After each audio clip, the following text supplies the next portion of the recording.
When I first moved to Mountain View, there was a day at lunch where I was sitting with some newly made friends, trying to fit in.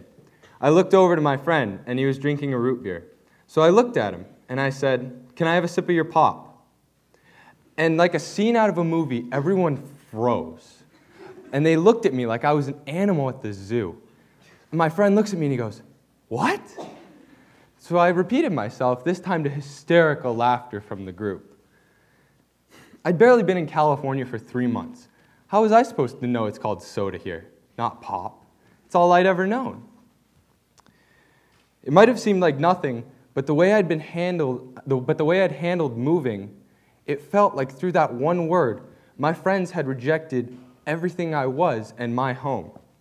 Today I'm going to talk about how you can make anywhere home through my story and how I learned that where I've been and what I have experienced make wherever I am my home. I'd been raised in a small village of Romeo, Michigan, with a population barely greater than this school. My family had been there since just after I was born. It was all I knew. On the day after my 16th birthday, the phone rang in the kitchen with life-changing news. My grandfather had passed away. Besides the devastation that this left, my family was now faced with a new challenge. My grandmother was alone in Mountain View, California, a place I only knew from summer visits and pictures. So in a family discussion on my parents' living room floor, we decided that we were going to go to California and help her. 2,457 miles away, 36 hours by car, 5 hours by plane.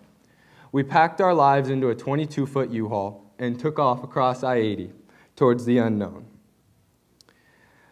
In my heart, I knew I was doing the right thing, but in my mind, all I could think about was everything I was leaving behind. After 4 days of driving across America, I found myself here with just my family and my dog.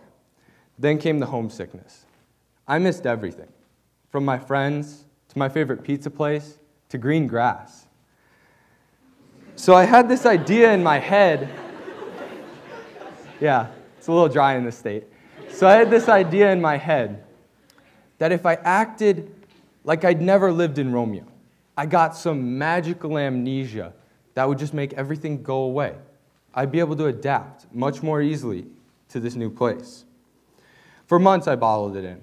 I logged out of Snapchat, I didn't text my old friends, and I acted like everything was fine. Until that lunch. When the word pop broke me, it was like I was released from a trance, and all the memories came flooding back. So I got up from where I was sitting at lunch, and I went to our training room to clear my head. And as I'm sitting there, fighting back tears, our trainer played a song called "I Do This" by an artist named Abstract. And the song was all about why the artist had to keep making music and why he lived the way he did. This set off an internal realization this song pushed me over the edge because it set off this internal realization about my role in my family. You see, I hadn't been living for myself. I'd been acting the way I had to show my sister that everything was going to be okay and that it was going to be normal. I'd been acting this way to tell my parents that this move was the right thing and that they don't need to feel guilty for that. And I'd been acting like this for my grandma to prove to her not to worry, that I could do this. So after the song plays, I practically ran out of the training room, and I sat against the wall of our gym, and I broke down.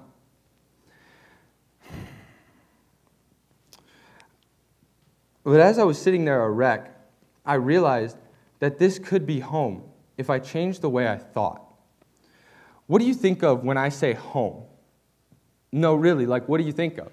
You probably think of the house that you grew up in, your living room, all the family photos, maybe your bedroom or the stairs you fell down when you were 6.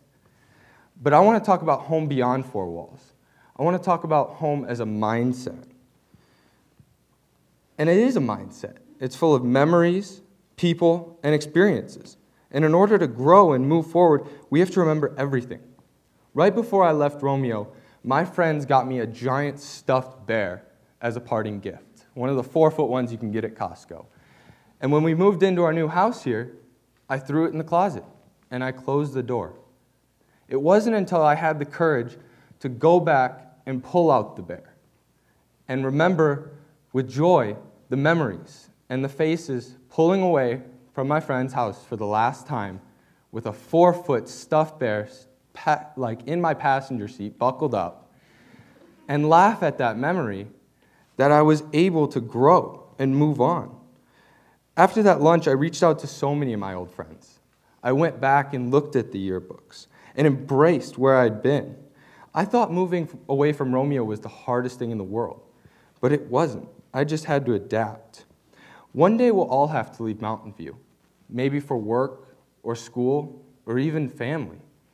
But I know that wherever I go, I'll be able to find home because I know where I've been and I cherish the people and the memories. To this day, I still call it Pop. And when my friends laugh, I'm able to laugh with them, knowing that that is who I am and that this is my home. Thank you.